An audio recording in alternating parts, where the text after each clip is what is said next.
देखिए, सरकार किसी की भी हो, हम लोग की जो पेंशनर या वरिष्ठ जनों की मूलभूत सुविधाएं प्राप्त होती रहनी चाहिए। कि शासन ने अभी जो है डीए जो 4% डीए जो बढ़ाया है वो रेगुलर कर्मचारी के साथ साथ पेंशनरों का भी बढ़ाया है। कोई भी सरकार हो, कर्मचारियों या पेंशनरों के साथ भेदभाव करके ही आई है। तो हमारा सोच तो यही है कि हम ऐसी सरकार चुन के लाएँ जो कम से कम हम रिटायर्ड कर्मचारियों के हित में कुछ काम करें। पिछले 5 साल से पेंशनर और जो नियमित कर्मचारी हैं भूपेश सरकार से बहुत भुगत गए। छत्तीसगढ़ के सबसे बड़े डिजिटल प्लेटफॉर्म छत्तीसगढ़ तक में आपका स्वागत है। नमस्कार, मैं हूं धर्मेंद्र महापात्र। लोगों को अब चुनाव नतीजों का बेसब्री से इंतजार है। छत्तीसगढ़ में कैसी बनेगी सरकार और क्या कुछ अपेक्षाएं हैं लोगों की। हमारे साथ कुछ रिटायर्ड शिक्षक हैं और उनसे हम चर्चा करते हैं कि कैसी होनी चाहिए इस बार की छत्तीसगढ़ की सरकार। जी, क्या मानते हैं, किस तरह की होनी चाहिए? देखिए, अभी तो ये है कि अब रिजल्ट आएगा उसके बाद ही पता चलेगा कि कौन सी सरकार बन रही है। और हम सेवानिवृत्त लोगों का एक ही वो रहता है कि सरकार हमारे फेवर में कुछ काम करे तो बेहतर है। जी, और किस तरह चाहेंगे कि और किन किन योजनाओं का इम्प्लीमेंटेशन होना चाहिए गवर्नमेंट अब में? बहुत सारी है, वो विकास कार्य वगैरह तो चाहिए सभी को। हमारे साथ साथ जनता के साथ हम लोग भी जुड़े हुए हैं, तो विकास कार्य भी होना चाहिए जी, आशानुरूप होना चाहिए, तभी ज़्यादा बढ़िया रहेगा। जी, क्या मानते हैं, किस तरह की सरकार होनी चाहिए? देखिए, सरकार किसी की भी हो, हम लोग की जो पेंशनर या वरिष्ठ जनों की मूलभूत सुविधाएं प्राप्त होती रहनी चाहिए। सरकारों ने पूर्व में कई सी योजनाएं लगाई, जैसे रेलवे में वरिष्ठ नागरिकों को कुछ प्रतिशत छूट मिलती थी। हॉस्पिटलों में वाहे रोगियों लोगों के लिए जो कार्ड बनते थे उनके लिए अलग काउंटर बनते थे। SBI बैंकों में भी पेंशनरों को भी सुविधा दी जाती थी। तीर्थयात्रियों की भी सुविधा दी जाती थी। परंतु सरकारों ने यह नियम निरंतरता नहीं रखी, कभी 1 महीना तो कभी कुछ महीना या कुछ दिन। तो हम चाहते हैं कि ऐसी योजनाएं पेंशनर और वरिष्ठ जनों को मिलती रहे। जी, मिलती रहे। आप लोगों ने भी चुनाव कराए होंगे अपने ज़माने में जब आप रहे, तो उस समय का अभी के चुनाव में कितना फ़र्क मानते हैं आप?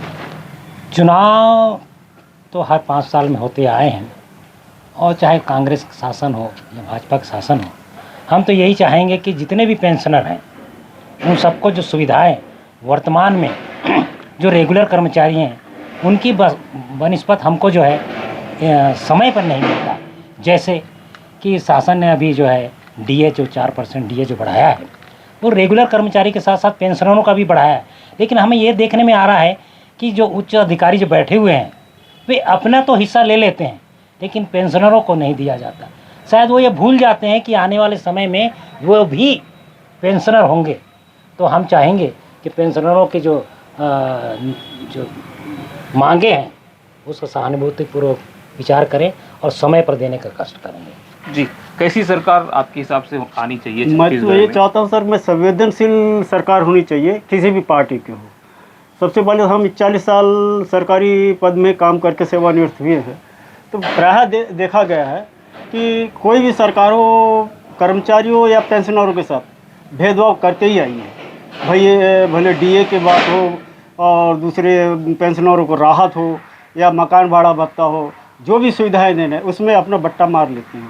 अभी देखा जाए तो वर्तमान सरकार भी जो है कर्मचारियों का महंगाई भत्ता डीए में कई मतलब एरिए कई वर्षों का यदि गुणा करें तो एक कर्मचारी का हज़ारों रुपए निकलते हैं। बस इसी हिसाब से पेंशनरों और कर्मचारियों को डीए बचा के करोड़ों रुपए हजम कर जाते हैं।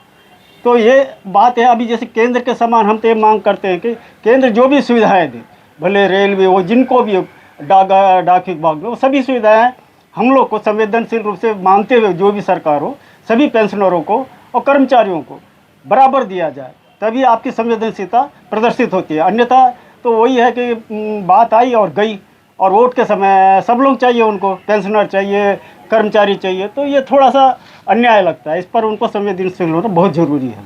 जी, 5 साल कांग्रेस की सरकार रही है छत्तीसगढ़ में, क्या कुछ कर पाई आप सेवानिवृत्त लोगों के लिए? मैं तो ये कहूँगा चुनाव के बाद जो भी सरकार आए, सबसे पहले जो वरिष्ठ नागरिक हैं, जो सेवानिवृत्त हैं, उनके ऊपर पूरा ध्यान देना चाहिए। और पहले जैसे पूर्व में हम लोग को क्या है, रेलवे में 50% का छूट मिलता था, वो फिर से बहाल होना चाहिए, बंद कर दिया गया है।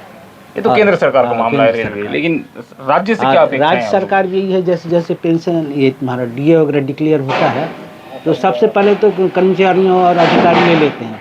और एक पता नहीं कौन से धारा 29 है क्या है वो 49 लागू 49 लागू कर दिया गया है पेंशनरों को। वो क्या मध्य प्रदेश सरकार से देना दोनों पड़ता मतलब सरकारों की सहमति मिलने पर भी एक जब संसद माने नया राज्य बना तो एक कंडिका जोड़ दी गई, जब तक दोनों राज्य की सहमति रहेगी 49 तब तक नहीं मिलेगा ना, ये राज्य की सहमति चाहिए वो राज्य की सहमति हमेशा चाहिए। लेट हो तो ये चीज़ को हटाने के लिए हम जोर शोर से हम लोग बात कर रहे हैं। आप देखिए कौन सरकार आती है, कौन संवेदनशील होती है और उस धारा को हटाएगी तो बहुत अच्छा रहेगा कर्मचारियों के लिए और पेंशनरों के लिए। जी, कैसे देखते हैं इस वर्ष के चुनाव को आप? देखिए, चुनाव का ये जो वर्ष है और जिस प्रकार से वोटिंग हम लोगों ने की है, तो मानसिकता जो पब्लिक की है, खासकर हम सरकारी कर्मचारियों की, तो हमारा सोच तो यही है कि हम ऐसी सरकार चुन के लाएँ जो कम से कम हम रिटायर्ड कर्मचारियों के लिए हित में कुछ काम करें।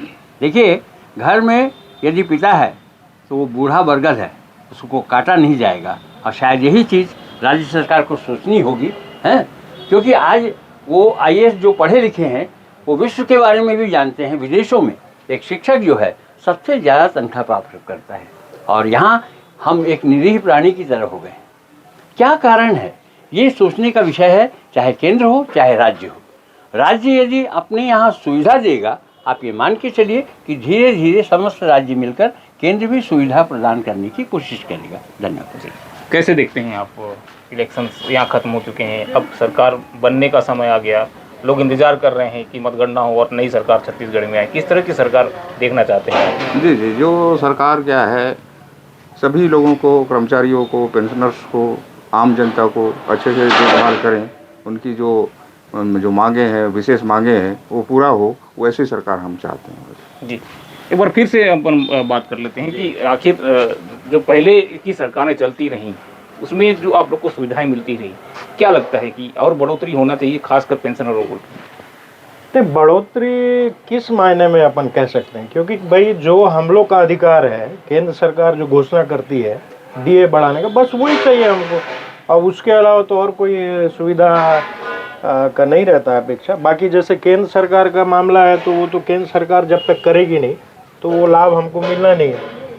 अब इनके पाले में तो सिर्फ DA रहता है, तो उसके अलावा तो और कुछ नहीं है। DA दे दे बस, उतना ही बहुत है, लेकिन उसमें भी कोताही बरतती है सरकार, तो दुख होता है। एक चीज़ जानना चाहेंगे, 15 साल भारतीय जनता पार्टी की सरकार थी और 5 साल की कांग्रेस की पार्टी की सरकार थी, दोनों किस रूप में देखते हैं? कौन सी पार्टी बेहतर काम करती है छत्तीसगढ़ में?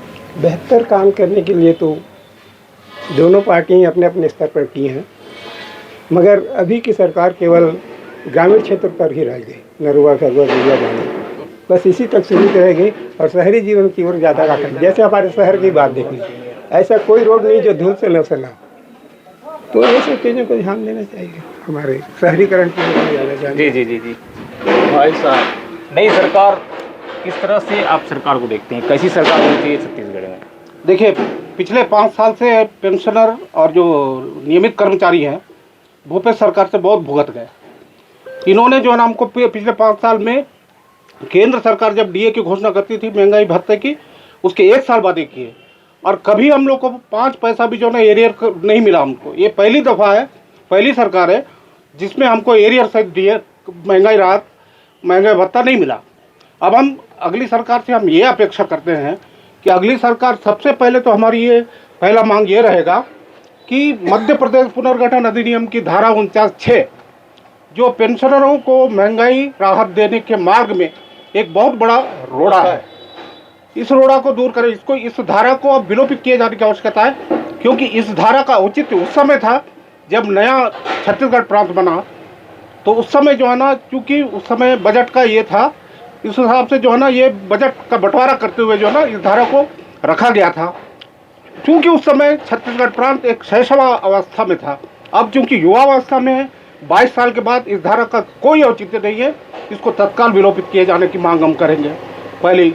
और दूसरी बात जो है ना, जैसे महाराष्ट्र सरकार, राजस्थान सरकार, तेलंगाना सरकार, यहाँ पे जो है ना बस किराया, बस भाड़े में 50% तक का छूट है सीनियर सिटीजन लोगों के लिए, और जो 70 साल से ऊपर है उनके लिए तो पूरा ही छूट है, बस किराया माफ़ है। तो यहाँ पे भी हम सरकार से अपेक्षा करते हैं कि हमको जो है ना बस भाड़े में, रेल भाड़ा तो इनके बस की बात नहीं है, बस भाड़े में जो है ना 50% की छूट हमको मिले। और तीसरी बात यह है, अभी राजस्थान में भी कांग्रेस की सरकार थी और यहाँ भी कांग्रेस की सरकार का बीच, इसके बाद जो राजस्थान सरकार ने कैशलेस मेडिकल सुविधा दी है वहाँ पे पेंशनरों को, यानी ऑपरेशन की बात आएगी, ऑपरेशन भी होने से जो है ना उनको मुफ्त ऑपरेशन की सुविधा, वो कैशलेस मेडिकल सुविधा की हम यहाँ भी मांग करते हैं, ये होना चाहिए। और एक मांग अपना ये है, ये संभाग मुख्यालय है जगदलपुर और यहाँ पे 7 जिले के पेंशनर आते हैं और यहाँ पे कोई ना तो भूमि है ना भवन है। हमारी ये मांग है कि हमको यहाँ पे सबसे पहले तो भवन उपलब्ध कराया जाए, उसके बाद में भूमि भी दिया जाए ताकि हमारे स्वतंत्र एक भवन बनाया जा सके वहाँ पे। ये सब हमारी मांग है, तो हम ये नई सरकार से ये सब अपेक्षाएं करते हैं। आप क्या अपेक्षाएं रखते हैं नई सरकार को लेकर? नई सरकार देखिए, हमारा तो सबसे मेन बात तो ये है कि धारा 49 है ना, ये नहीं होना चाहिए, जैसे और स्टेट में नहीं है भाई, अपना उत्तराखंड में भी नहीं है, झारखंड कहीं नहीं है, तो ये एमपी और छत्तीसगढ़ में क्यों? ये नहीं होना चाहिए। आप पेंशनर लोग हैं तो कभी अंदाजा लगाते हैं कितनी सीटें आ रही है? कुछ राजनीति चर्चा भी आप लोगों की होती होगी। देखिए, जैसे कि अभी वर्तमान में जो चुनाव संपन्न हुए हैं उससे लग रहा है कि सत्ता परिवर्तन होने की पूरी संभावना दिख रही है।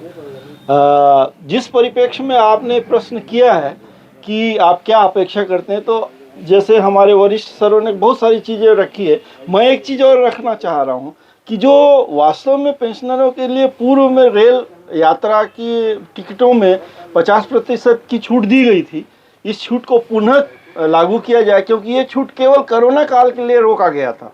तो मैं ऐसा समझता हूँ कि इसको पुनः अगर लागू किया जाए तो वो कोई बड़ी बात नहीं होगी, बल्कि शासन प्रशासन का एक तरह से पेंशनरों के लिए सहयोग होगा। तो केंद्र सरकार का वो मसला हो गया, तो राज्य सरकार से क्या? राज्य सरकार का मैं चाहता हूं कि राज्य सरकार इस विषय में पहल करे, अपने तरफ से अपना पक्ष रखे, लोग हमारे पक्ष में अपना पक्ष रखे, और केंद्र शासन से अपेक्षा मैं समझता हूं कि केंद्र शासन को अगर सही ढंग से इस बात को रखा जाएगा तो मनाही नहीं होगी, क्योंकि इससे कोई बहुत बड़ा आपत्तिजनक कोई बात नहीं है इसमें। तो ये होना चाहिए आने वाले समय में पेंशनरों को भी रेल भाड़ा में, बल्कि पेंशनरों का नहीं कहना चाहूँगा, मैं तो चाहता हूँ कि सीनियर सिटीजन जो एबव 60 हैं वो सभी लोग इस लाभ से लाभान्वित हो सकेंगे। हाँ जी, जैसे कि पेंशनर यहाँ बता रहे थे कि उन्हें किस तरह से सुविधा मिलनी चाहिए, डीए मिलनी चाहिए, साथ ही उनका ये कहना है कि अगर नई सरकार आती है तो उन्हें भी वो सुविधा दिया जाए जो बाकी लोगों को दिया जाता है। धर्मेंद्र महापात्र, छत्तीसगढ़ तक, बस्तर।